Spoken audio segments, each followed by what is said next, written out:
definition ng love. Yun nga, kaya sinabi ko kanina, some of us pictured yung wedding celebration, like yung wedding kiss, or yun nga, kagaya ng crush natin, or maybe some of us yung broken hearted na picture natin, and makikita natin na pag broken hearted, it's really painful to the point na yun nga, sabi na nila hindi ka makakain, ano ba dyan, hindi makakain, pero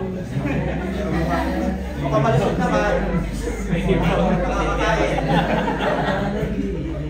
So napaka-importante, it's important for us today to really know or really to begin yung topic natin about love to ano talaga yung pinaka Bible definition ng love.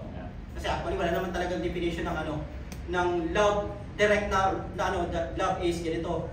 But maraming verses na sinabi na ito yung love. Not directly na sinasabi. And maraming examples sa Bible na focusing and talking about love. And when we talk about love, napaka-importante itong key ingredients sa relationship. Hindi lang sa relationship of husband and wife, even sa friends, even sa school, sa family, sa government, lahat.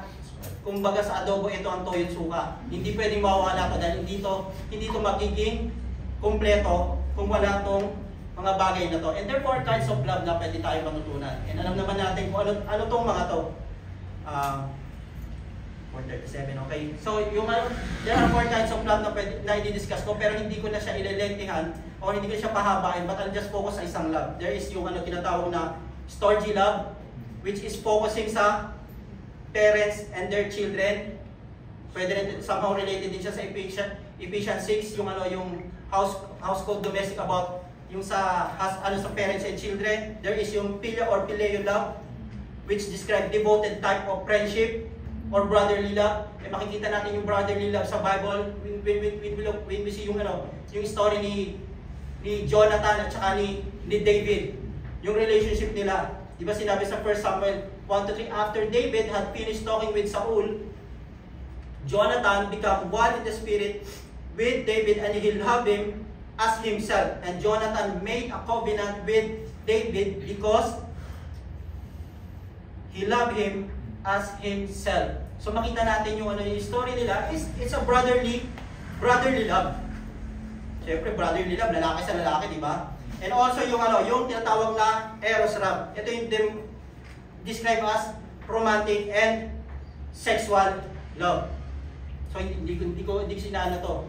Huwag muna natin pag-usapan to, but eventually mapapag-usapan natin to lalo na when we talk about marriage. Nasa love pa lang tayo. Eh napaka-broad ng context ng love. Damay siya actually.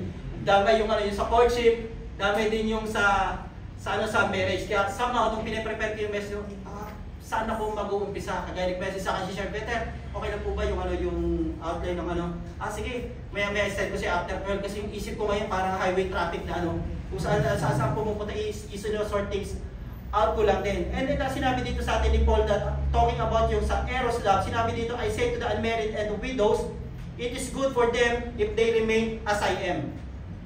But if they do not have self-control, they should marry, for it is better to marry than to burn with desire. Dito Paul is talking sa mga wala pang asawa, or possibly, kung titingnan natin sa konteksto natin ngayon, ito yung mag-boyfriend and girlfriend.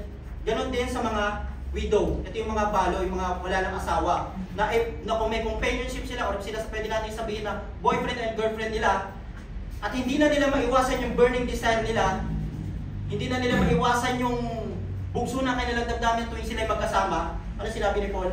It is better for them to marry. Magpakasal na kayo kaysa magkasala tayo sa Panginoon. And lastly, yung tinatawag na agape love. It is sacrificial love that unites and heals. And ito yung love na makikita natin na dinemonstrate ng Panginoon sa atin. The biblical concept of agape love involves giving yourself for the benefit of another even at your own expense. Ito yung love na hindi na kailangan or hindi ka mag-expect na reciprocate yung love, sorry. Twister. Ayun na nagbabalik sa iyo. You're not expecting something, but you're doing it because you love that person.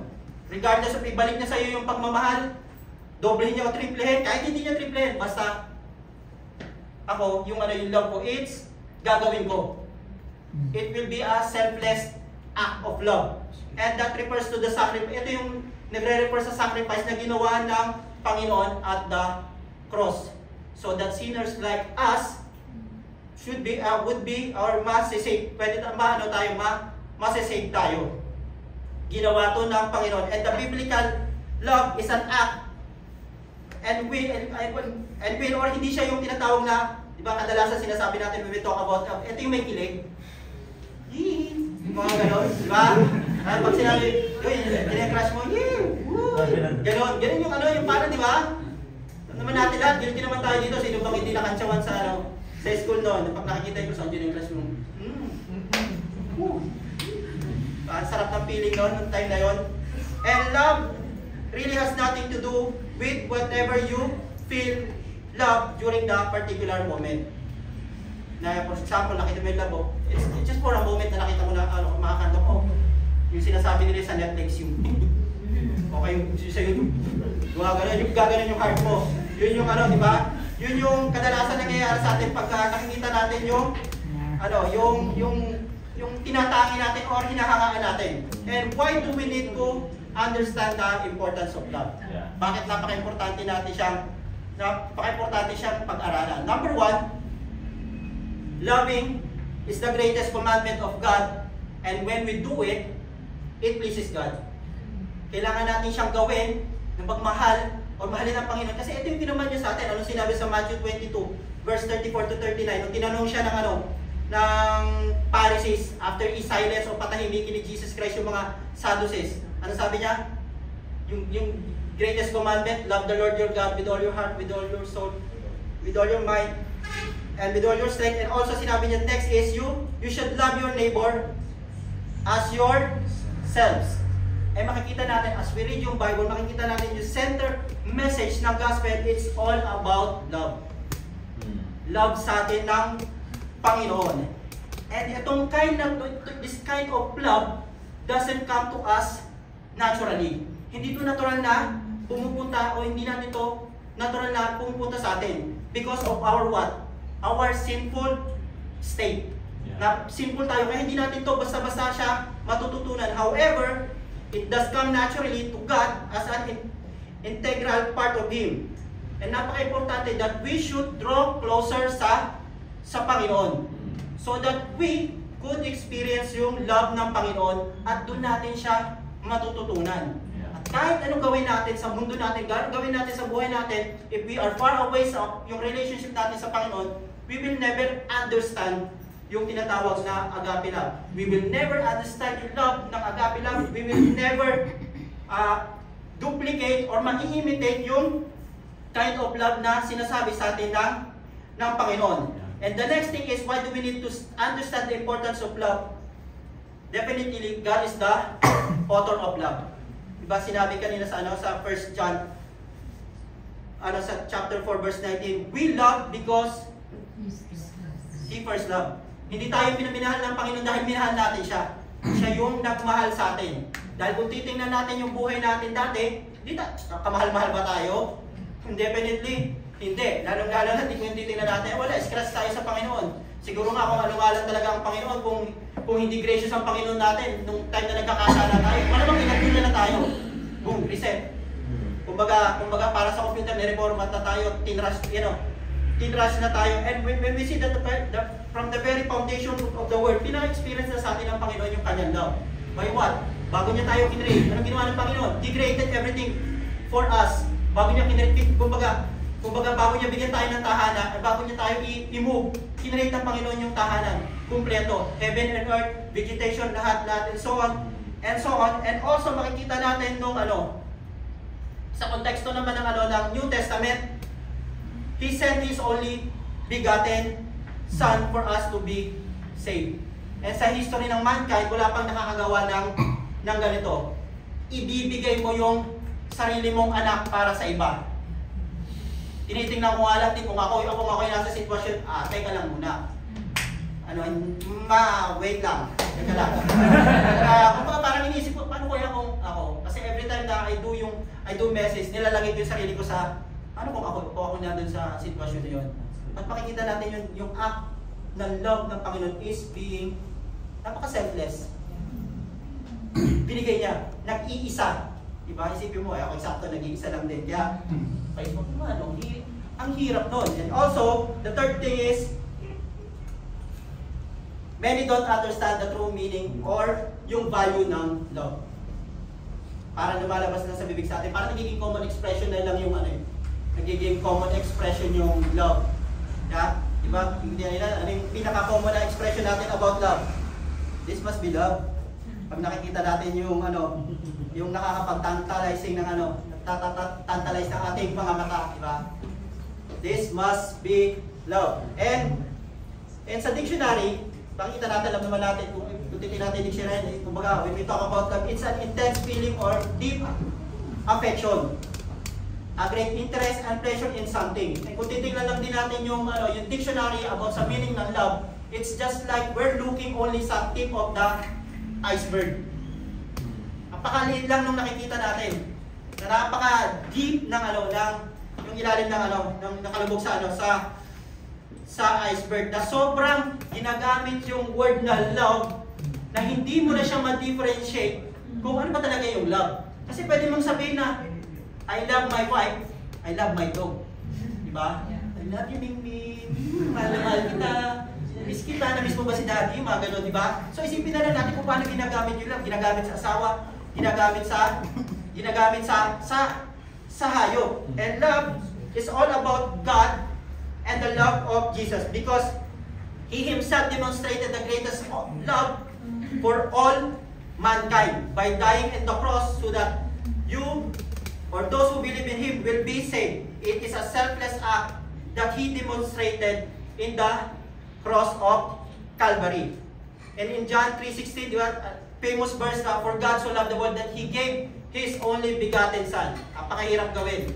That you will give your only begotten Son for the sake of sinners. Kasi kung titignan natin, hindi nyo deserve. At bibigay ko yung anak ko, makasalanan kayo. Pwede naman kayong pwede naman kayong burahin by not sacrificing my son Kasi kung tutusin, pwede naman gawin ng Panginoon yan Because He is God. Diba? Kung baga, gawin niyo man yung bagay na yun, walang magbabago. God pa rin siya. But God chooses to give His only begotten Son. And also, medyo tayo sa oras dahil alam ko, nag-ready yung asawa ko ng message. And the next thing is, dito ako medyo haba na we need to study, we need to understand the importance of love, because dadating yung time that we will be, or you will be attracted sa inyong opposite sex nyo. Ma-attract kayo. And it is normal. Dadating na ma-attract kayo. Si Seth niya Seth, Kinaano ko Seth, maging open ka lang sa amin. Kinakausap namin siya. At sa age niya na yan, tinatanong namin sa anak, pag may nagustuhan ka, sasabihin mo sa amin. Huwag mo siyang isi-secret. Huwag mo siyang ilalagay sa darkness. Kailangan mo siya i-bring into light para kami, as husband and wife, as a couple, as a family, we could guide him. Na hindi yung let His will be done when talking about love. And yung guys, sinabi ko, it is normal. Kasi sinabi naman diba sa book ng Genesis, that Genesis 2:8, that the Lord said, it is not good for the man to be alone. I will make him a helper fit for him. It's an instruction sa atin ng Panginoon na hindi pwedeng mag-isa ang lalaki. Nagbigay siya ng helper. And looking lang din sa statistics, makita natin na sa PSA for survey siya ng 2006 hanggang 2017 na the general population 87% will likely get into relationship and eventually getting or magpapakasal. It's a true fact na malaking percentage na kumbaga parang dito sa loob natin ngayon, ang hindi lang parang alala ko isa lang. Pero tingin ko baka di lang natin alam. And The sad thing is 87% yung mag-aano into relationship or into marriage, but sadly, kung titingnan yung graph from 2007 or 2006 hanggang 2016, yung trend ng getting marriage is downward. Diba? It's surprising. Kasi the more na tumatagal yung, yung taon, nadadagdagan ng taon, tumataas yung population, so it's supposed to be, tumataas din yung pagpapakasal kasi naman dami yung numbers.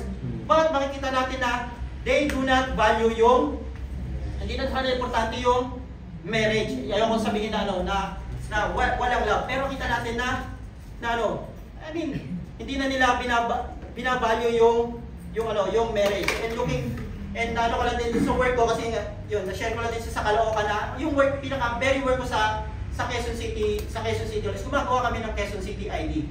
So lahat ng information sa akin dumadaan kasi ako yung nag-input, nagpa-process. Then nalulungkot lang ako na nakikita ko na civil status wala. O kaya nilalagay nila single. Pero pagdating sa emergency contact nila, nakasulat is meron silang live-in partner. So sa amin yan, hindi pwede na ilalagay mo sa civil status mo single, tapos live-in partner yung emergency contact mo. Kailangan ilalagay mo sa emergency contact mo is somehow blood related sa'yo. So ang dami kong nakikita, parang siguro sa isang araw yung nagko-cohabitate, kung maka-include ako ng 100, siguro nasa 70% yung na-include ko na live-in, cohabitation. O kaya hindi man cohabitate, walang middle name yung bata. Kasi sinunod nila yung apelyido ng nanay. Tapos tatanungin ko kasi kailangan din doon yung ilagay yung pangalan ng tatay as an information. At sinasabi lang nila, huwag nyo na po ilagay, ayoko na pong ilagay. So hindi ko siya mapipil. And the sad thing is, may nakita ko na religion, born again, tapos cohabitate. Ang bira naman na talaga. Talagang makita mo na yung mundo. Na talagang rampant na. Kasi knowing the fact na nilagay na siya para information sa ID, ibig sabihin, nalilegalize na. Kaya makikita natin yung downtrend, yung trend ng kung iano sa graph is talagang pababa. Kasi nag-accept na about worldly perspective yung ating government. May nakakatawa lang din ako sa nag-work ako. Kasi minsan, pag wala akong magawa, tinatanong ko pag nilalagay nila yung religion is born again, tinatanong ko sa kanila, ano yung memory verse mo? Makita mo na lang, backslide po ako. Ganun na din yung sinasagot nila. And kailangan natin matutunan yung pinaka-basis ng ating love. Lalo na kung nasa age na tayo ng marrying age. Mag-aasawa na. Excuse me.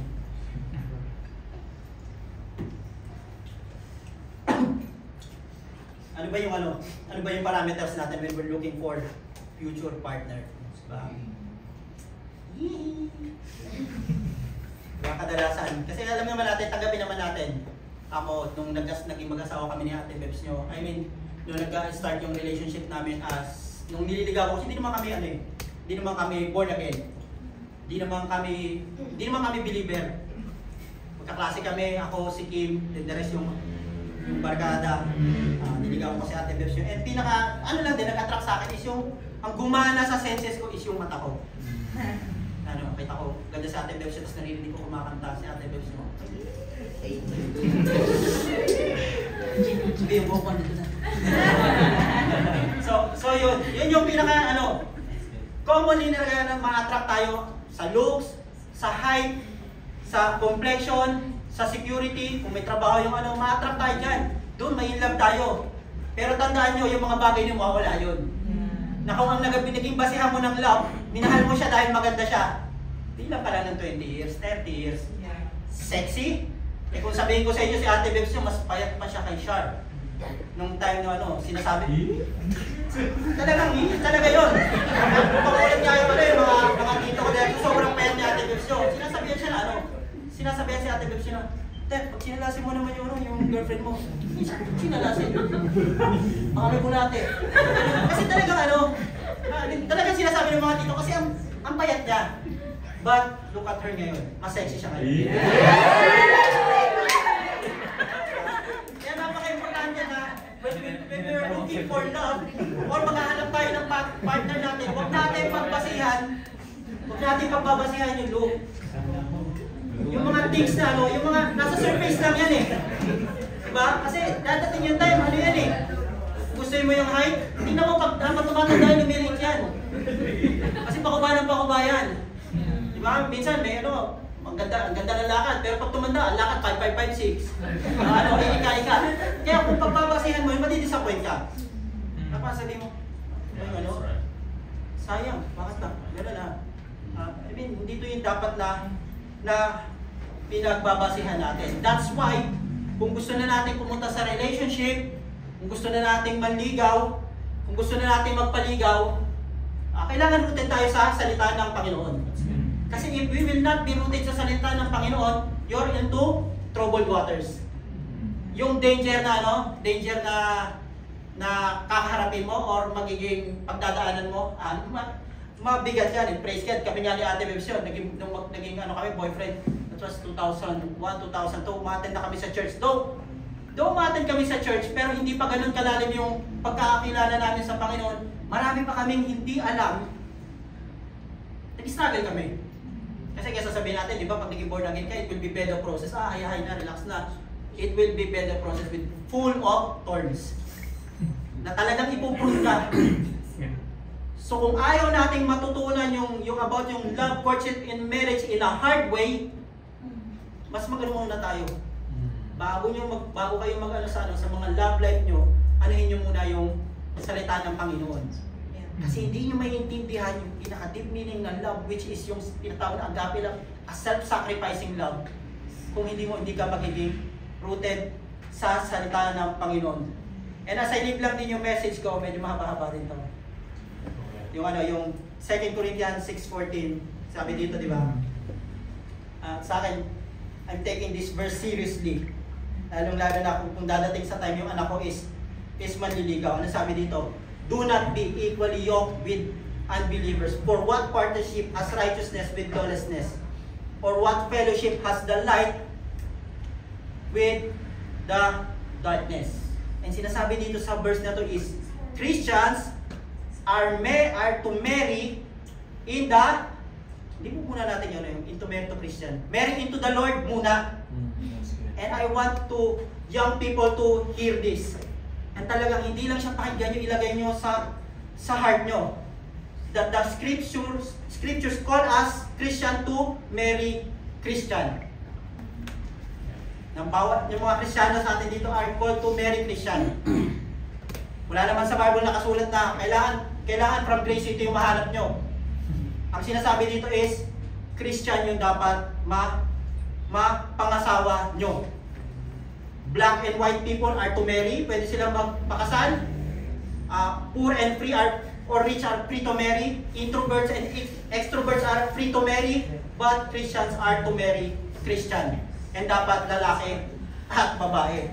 Baka makalimutan ko, justify mo. Hindi kaya tayo mo lalaki, babae, pwede babae sa babae. No, walang ganong instruction ang Panginoon. And when a Christian is seeking a spouse, ito yung number 1 non-negotiable. Yeah. Tatanungin natin, is she a Christian? Or is he a Christian? And if you will notice, hindi ko sinabi na she claimed to be Christian. Kasi kung titingnan natin, napakadaling mag-claim na Christian ako dahil pumapasok ako sa church. And kung titingnan na natin yung church, it's para siyang ospital ng mga malayo sa Panginoon, sinners. Kaya pag sinabi niya dali lang, social media, palitan mo lang yung yung mga picture ng mga pinapaka-Hillsong, mag-post ka lang na mag-post. Yes, Christian na ako.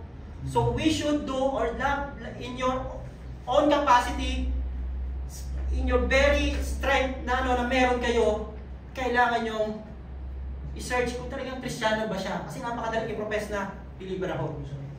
Kristiyano ako. So napaka-importante na maging maingat tayo. And this is especially important because in our age, napakadali nga siyang i-present. And lalong-lalo na pag ginamit yung social media, mag-post ka lang dyan ng mga ilagay mo lang araw-araw yung my day muna yung mga puro Christian song. Picture sa church. Pwede mong i-justify na Christian ako. Pag titingin, okay nga Christian Pero di ba kagaya nga nung tinanong ko sa mga nag-a-apply ng ng ID. Born again Christian. Ni memory verse wala. Meron naman na ako may mga na-encounter naman ako yung for I know the plans for you, Jeremiah 20:11, tapos yung pinakamalupit may sumagot sa akin in the beginning.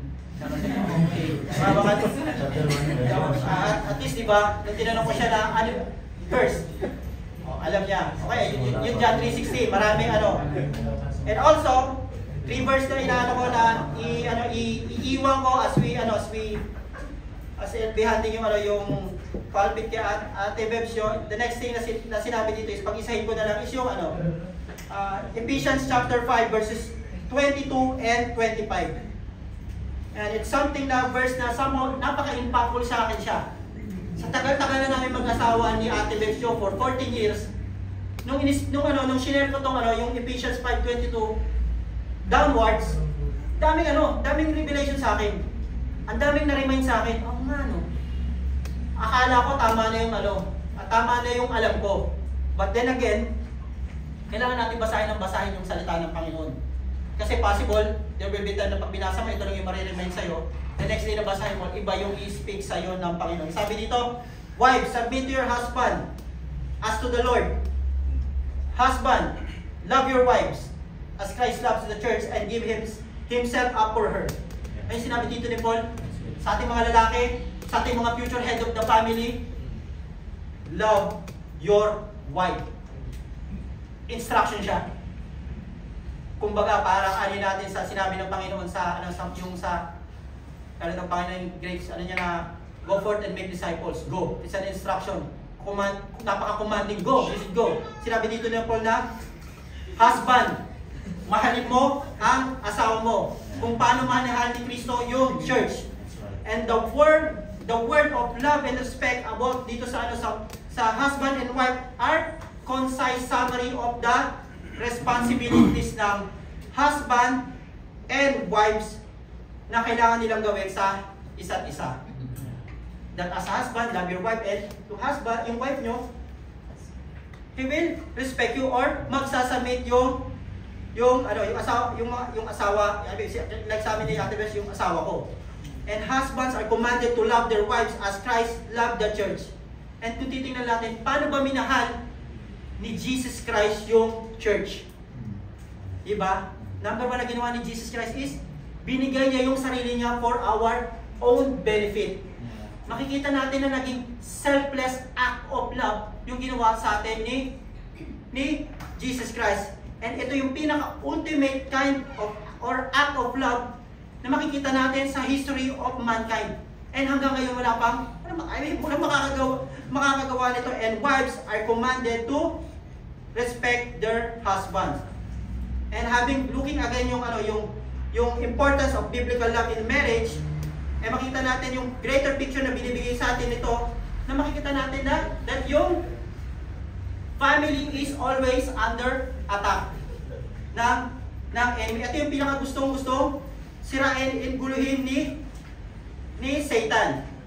And also,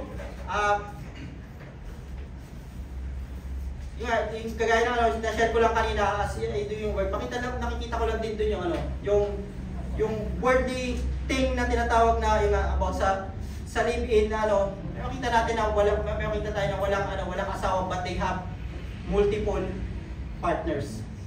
Ayaw nilang magpakasawa so that they can have yung option. May study lang din ako nabasa na why do people prefer yung cohabitation. Number 1, na nila doon, pag ayaw na nila, they're not binded by law. Siyempre, hindi nila alam yung salita ng Panginoon, wala silang pakialam sa kung ano man yung sabihin na basta ayoko na, hiwalay na tayo. Pero hindi yun yung tinuturo sa atin ng salita ng Panginoon. And the society simply cannot stand when the family unit is so broken. Kahit tinalalad nila. Dati yung konteksto dito sa church, na pag kung tayo dito is as a family, magkagulo-gulo tayo, without love, talagang troubled waters yung kumbaga disaster in the making. And yet God's command stands true into this very present day, that husband should love their wives as yourself, and wives, respect their husband. Eh kung titignan, napakagaling lang din talaga ng Panginoon, di ba? Na ultimate creator natin ng Panginoon, since He created us, alam niya yung key ingredients para sa successful relationship, which is love, and also yung husband love your wife. Napaka-importante nito. Na ito realization ko lang dito nung pinaprepare ko yung message na to. Nakakala ko na ang parameter ko ng love is serving her. Yun lang. Parang isa naiirita ako pag tinatanong niya, mahal mo ko.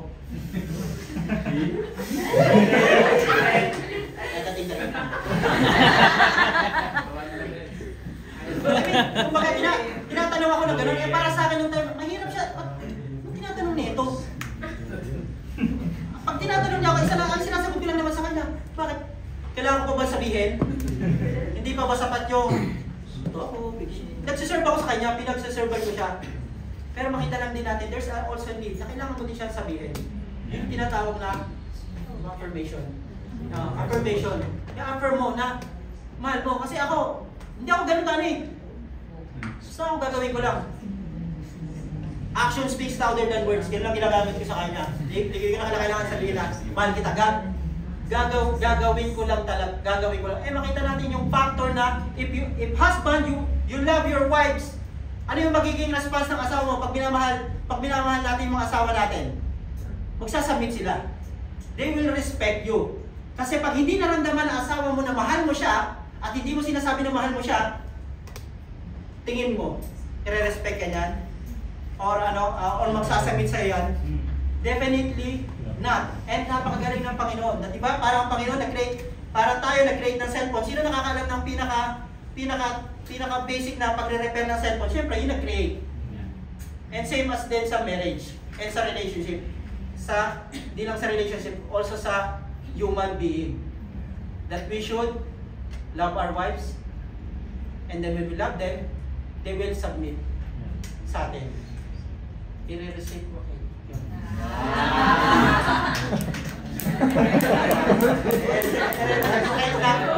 Ng partner natin, yung ano lang din yung nare-receive nila, yun lang din naman yung ano eh. Yun lang din ang ibibigay nila sa atin eh. Tingin mo mangyayari na hindi maganda yung paano mo sa asawa mo, tapos babalikan ka niya ng maganda. Wala, dodoble, paano possible yan? Dodoble niya, titriple niya pa pag kinurot mo yan. Kaya wag ka lang yan. Mga FPJ ka, pompiang pang mga kalasa mo. So yun lang din naman yung yung message ko for this very afternoon concerning yung love, courtship and marriage. And napaka-importante ng love. Hindi lang sa relationship, hindi lang sa actually sa lahat, even sa trabaho, di ba?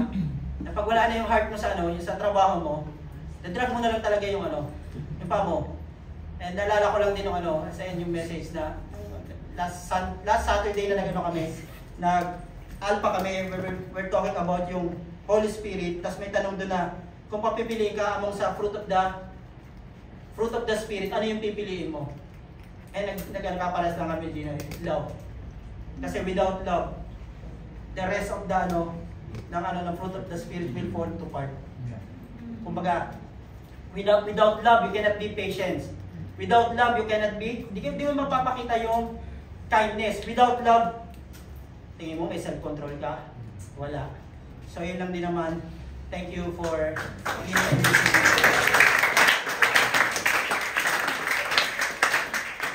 I'd like to share how God worked in my life, in our life as a couple, and the lessons I've learned along the way. So I pray that at the end of this, you will be blessed and encouraged to follow God's principles. So nasabi na ni Kuya kanina, so we met nung college when my first encounter with God was because of a heartbreak. 3 years kami mag-boyfriend ni Kuya at naghiwalay kami. He was my first boyfriend. He invited me sa church, sa house church pa that time. So, I remember that time, nandun ako sa harapan ni Daddy Boy. And Daddy Boy was speaking about yung mga iniwan ng boyfriend. Tapos nandun ako nakalilang. Tapos parang, the back of my mind is, isang man si Kid. Ganito yung love story ko, parang gano'n. Tapos sabi ni Daddy Boy, Psalm 34:18, "The Lord is close to the brokenhearted and saves those who are crushed in spirit." And truly, that was it. That was 2004. I was saved. Dahil sa heartbreak. Okay, so na-focus ako sa pag-serve. And then, of course, I was praying din kay Kuya Berino. And then eventually, binalik din kami ng Panginoon. Nag-serve kami together sa worship team. But even at that time, we're struggling with purity in our relationship. Hanggang sa binigay sa amin ni Lord, si Seth. And then, naging mag-asawa kami. So, hindi mabilis yung progress namin. Maturity, spiritually. Maybe some of you have witnessed us as a couple. Sobrang challenge kami pareho with our differences, clashing personalities kami. Pareho kasi kaming panganay. So, alam niyo na po na pagpanganay, hindi basta-basta nakikinig. Dapat di kami nakikinggan. So, kami ni Kuya Berino, pareho kami panganay. So, wala talaga when it comes to character and maturity. Our marriage and relationship didn't start the right way. We've been through a lot of hurt and pain. So, andun ay accept ko si Jesus as my Savior. But yung Lordship, matagal. Matagal ko siyang natutunan. I struggle with pride. Matigas ang ulo ni Ate Bebs. I'm not respectful sa husband ko. Amen. Submission. And submission, yung S word na submission, wala siya sa dictionary. Amen! I hurt my husband. I hurt a lot of people. I hurt myself. I learned from my mistakes the hard way. Nasa church na ako napakatagal. Sinabi ni Michael na nagkita kami. Matagal yan. So 2004, imagine ang tagal. I've been in this church for so long. But my transformation was not easy. But God is gracious. Year 2015, naging Grace City yung church. I remember Gavin, he was ministering to me. And at that time, I know in my heart, na-encounter ko ulit ang Panginoon. Yung kinakanta natin kanina na salamat, salamat. That was my song na salamat, Lord. Wala talaga nagmahal sa akin kasi I am unlovable. I'm undeserving, but God still poured out His love for me. Kinalala ko yung kanta na sukdo lang biyaya. Iyakap mo. Salamat talaga Panginoon sa tulang biyaya mo. Niyakap mo ko sa aking karamihan. So I humbled myself to God and surrendered everything. I asked Him, Lord, be the Lord of my life. And then na yun, sabi nga sa Romans, diba? And we know that in all things God works for the good of those who love Him, who have been called according to His purpose. So we've experienced yung goodness ng Panginoon. Natagpuan ko yung grace ng Panginoon. And it's true. Maybe we are also struggling din sa part na yun. But I know that if your heart or yung posture yung surrender sa Panginoon, you can start anew. If you humble yourself sa Panginoon. Kasi nakita ko yun eh. He gave me the power to follow yung gusto niya. Ang hirap. Ang hirap mag-surrender. But by God's grace, kaming dalawa ni Kuya Berino, we are still a work in progress. Hindi kami perfect.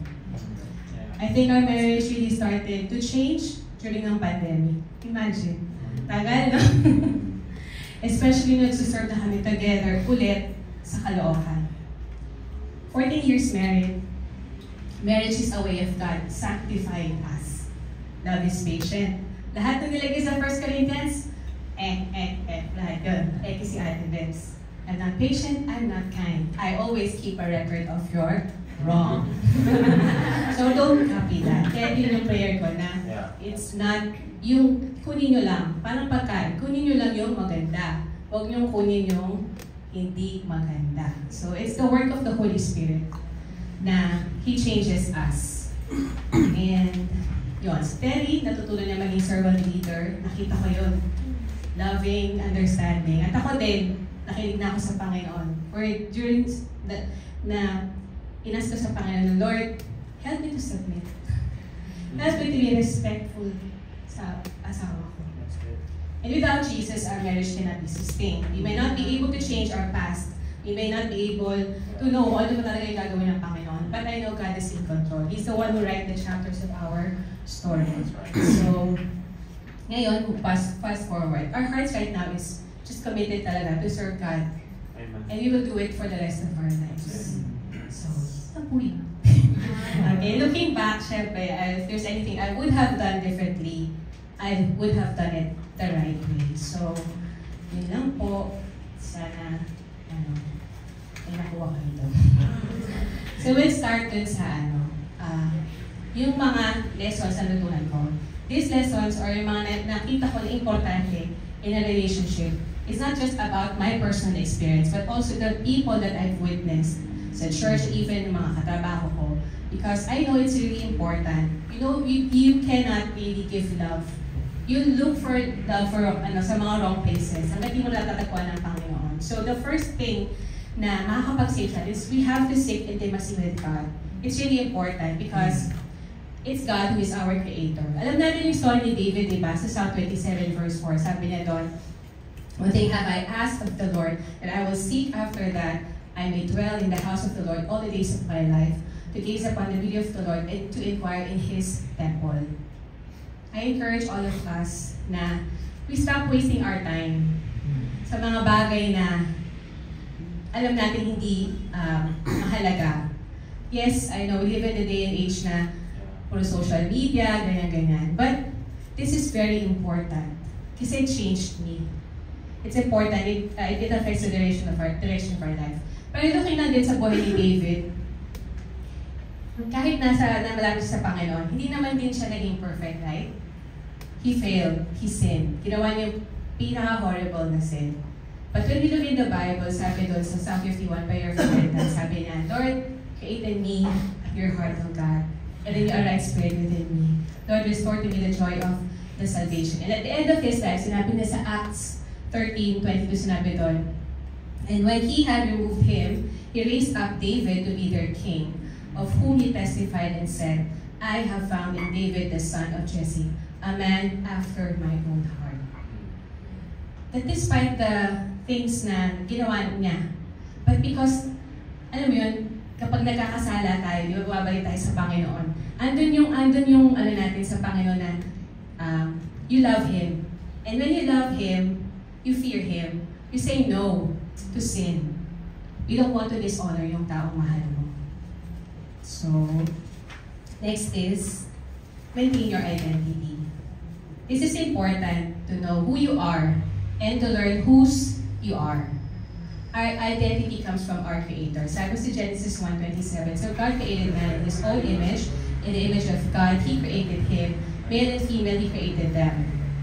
So, we carry the likeness and image of our God. Our value is set by Him. So, we must anchor yung ating mga sarili sa relationship natin sa Panginoon. Hindi natin mahanap yung worth natin sa mga napopost sa social media. Hindi tayo identified sa physical appearance natin. Hindi tayo identified kung ano yung yaman natin, ang title natin, profession natin. And even our failures, it will not define us. Failures, yes, it will define us, but it's not our identity. Our identity is restored by the cross. Tapos na. So Jesus clothed us with love and righteousness. And I was also reminded then, when I accepted the Lord, yes, nagkamali at dami mga failures, but the Holy Spirit is there. Sabi sa 1 Corinthians 6:19-20, "Or do you not know that your body is a temple of the Holy Spirit within you, whom you have from God? So you are not your own, for you were bought with a price. So glorify God in your body. This is not ours. You should take care of it." This is valuable sa Panginoon. And sa huli, it's honor God's principles. Okay. Alam niyo yung word na purity? It's a big word. As I've mentioned earlier, it's important. Ang purity, nagkakaroon lang nun. Nangyayari yun kung nare-regulate yung mga passion natin, ang mga principles natin. And the best principle na dapat natin sundin is yung principle ng Panginoon. Hindi yung principle ng mundo. We do not lose our saltiness. We do not conform to the pattern of this world. Sabi sa 1 Peter 1:14, "As obedient children, do not be conformed to the passions of your former ignorance." So singles, please listen. God has your best interest at heart. So yung mga bata pa, yung mga may teen, alam niyo yun, 13, 14, 15, you're not yet ready to date if you are not ready for marriage. Hindi ka pwedeng maligaw. Bata ka pa. Hindi pa yun priority. So you honor it. Sinabi ni Kuya Terry kanina kayo in 2 Corinthians 6:14, do not be unequally yoked with unbelievers. For what partnership has righteousness with lawlessness? Or what fellowship has light with darkness? The Bible is very clear to find a person that you can be equally yoked. Dapat match. Alam mo yon, di ba? So, ewan ko kung bakit narinig na to about sa sapatos. Dapat pareho yung match yung sapatos mo. Yung nasabi natin na dapat may kaliwa, may kanan. So, dapat babae at lalaki. Ganun din sa faith natin. Dapat match. God is not saying na hindi tayo makikihalubilo sa mga unbelievers o sa mga classmate natin na hindi kilala ang Panginoon dahil alam natin na may purpose din ba't tayo nasa paligid. But what God is saying here is you cannot be yoked. Kung nakikita niyo yung picture ng oxen, yung ox, diba, dalawa sila, ipinapatong sa kanila na, I think it's kahoy, para magamit nila sa pag-farm.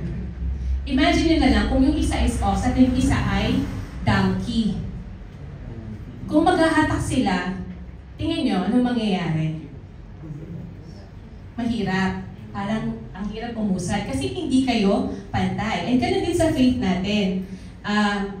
Dapat match. Hindi pwede na, ay kasi cute siya. May chemistry kami. Gusto ko yung smile na Ate Bex. Ang gwapo niya po talaga. Wala sa chemistry yun. Diba? Kasi kung yung isang sapatos naka-high heels, yung isa naka-flat na pang lalaki, tingin mo paano maglalakad yun? Ganon? No. It will not match. The question is, do you have the same faith? You should not ignore this. Many people ignore this lalo na ngayon at this day and age. Kasi nga, hindi natin alam yung love. And when you go into marriage, it is a covenant. Imagine na lang na hindi kayo pareho ng direction. Siguro sa umpisa, masaya. Pero pag nagkaroon na kayo ng problema, ikaw, pupunta ka kay God mo. Siya, pupunta siya sa kung saan.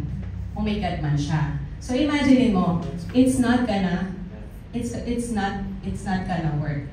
Every person needs a left and right shoe. It's opposite gender. They have the same faith. Dapat pareho. And most especially, dapat fit. You can have the right shoes, left and right. Pareho ng kulay, pareho ng size. Ang tanong, kasya ba siya? Pag sinuot mo, ay size 8 siya, ay size 6 ka. So hindi fit. It's still not right.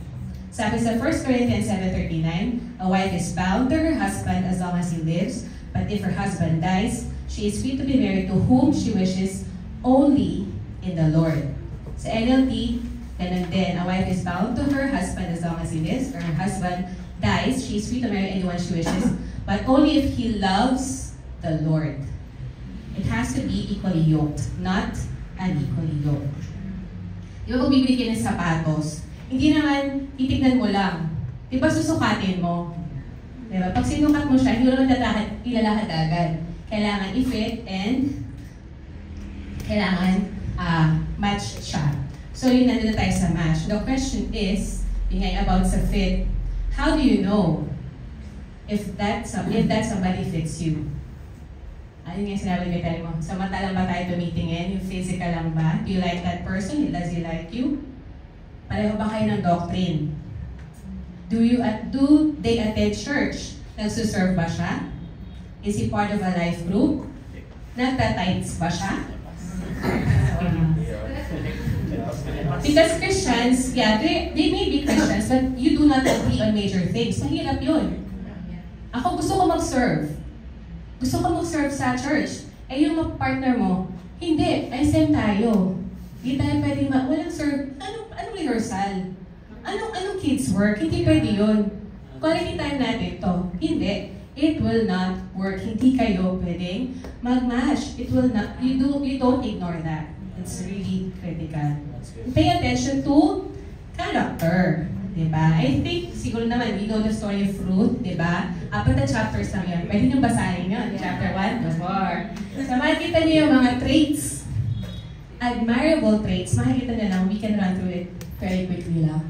So, sa kay Boaz, sabi doon sa Ruth 2 verse 1, he is financially stable. Yeah. Tapos, strong in leadership, sabi sa verse 5, 2 verse 5, he is protective, he is focused in character, he is generous, he is compassionate, he is decisive, he is trustworthy, he is industrious, he is committed. Si Boaz yun. Si Ruth, ang character ni Ruth, she is diligent, she is submissive, ouch, she is wise, virtuous, unselfish, grateful, courageous, trusting, hardworking, committed. Doon pa lang, ano mga hanapin ko? Basahin niyo yung Ruth. Tapos sa mga babae, pwede natin basahin Proverbs 31. Makikita natin doon yung character. Why? Character is a big thing. Next, yung friends nila. Are their friends mature? Kasi makikita mo kung anong klase siya. Kung ang mga paligid, mga kasama ng friends is alam mo nang miinom, I don't think so. It's a red flag. Does your close family and mentors, pastors approve of them? What do you think of this man as a person? Kasi pwedeng, yun nga, may chemistry, pero infatuation, it will not last. It's just going to fade away. And sabi sa Proverbs 11:14,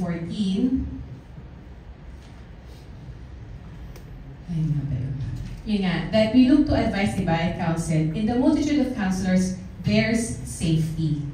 So, imagine nyo lang, no, marami siguro na-avoid na mga broken family or marami mga broken na tao sa paligid.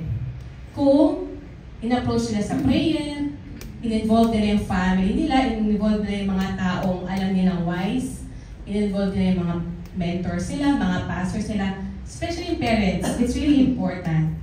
Ngayon na teenager na si Seth, andun na rin yung iba na rin yung level ng pag-uusap din namin. Hindi na siya kagaya ng bata pa dati na parang, alam mo yon, there are so many, iba na yung stage ng pag-parenting namin. So, with wise counsel, there's safety. So, ayun na nga. You have peace. May peace ka ba dyan? Baka may tension. Pagka hindi nag-text, away. Can you trust this person? Would you want your children to become like that person? With your sons, gusto mo bang gano'n yung maging anak kong lalaki? Diba? How do they treat their siblings?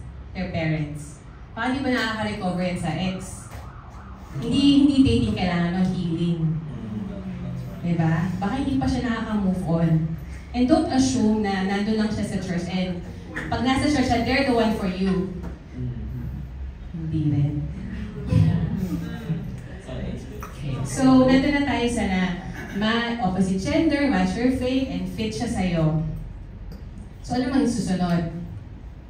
Di ba pag bibili tayo ng sapatos, hindi naman natin siya pwedeng suot lang at lalahan na tayo. Pag nakita mo, gusto ko yan, susuotin ko yan, tapos lalabas na ako. No. You have to pay for it. You have to pay for the price.